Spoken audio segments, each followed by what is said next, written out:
Barang siapa tidak melawan aku, dia ada di pihak kita.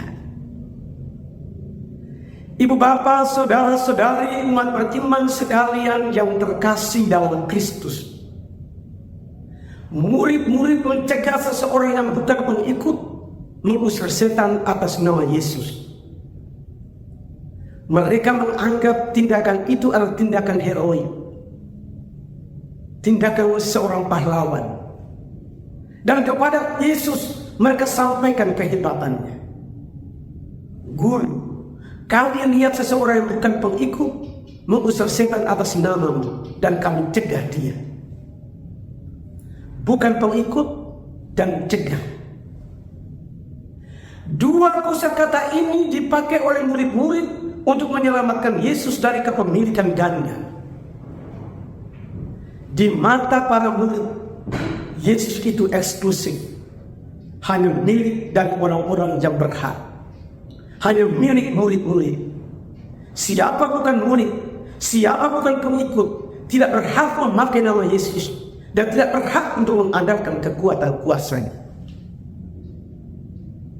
Yesus melihat betapa berbahayanya logika para murid.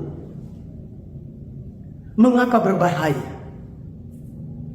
Berbahaya karena dengan logika seperti ini Yesus dijadikan bonsai, kecil, kerdil. Padahal dia satu untuk semua. Dia inklusif, dia terbuka bagi semua orang. Dia epicentrum kebersamaan, dia muara kesatupaduan.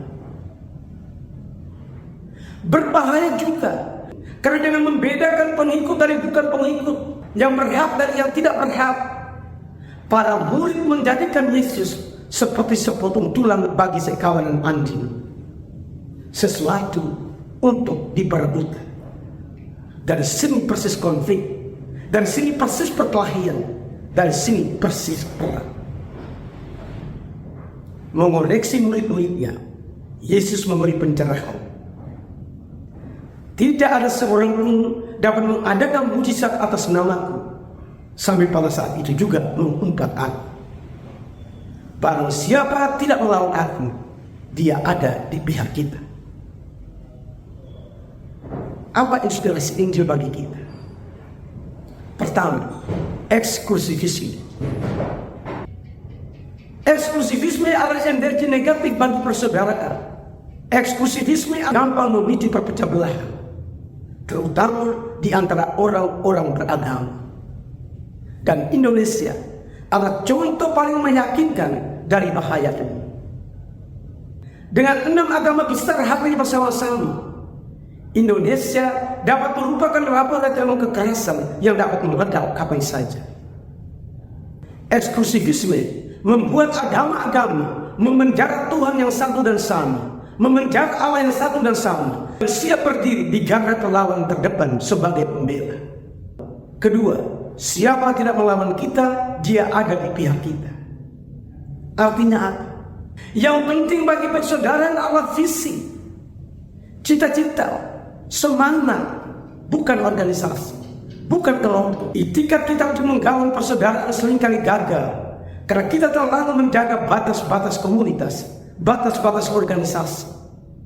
Dan persis itu sektarianisme, pengkotak-kotakan.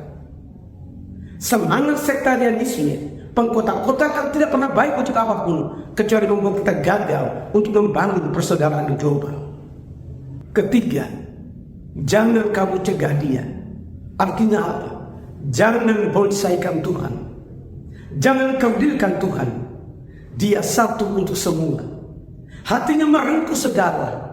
Di dalam hatinya segala ciptaan mendapat tempat. Di dalam hatinya merebut semua orang dari segala suku, bahasa, dan ras. Kita semua bersaudara. Saudara-saudari, Anda ingin menjadi dunia menjadi lebih baik? Jangan bonsaikan Tuhan. Jangan kerdilkan dia. Jadikan dia Bapa untuk semua. Dan di dalamnya kita semua bersaudara. Amin. Yesusku.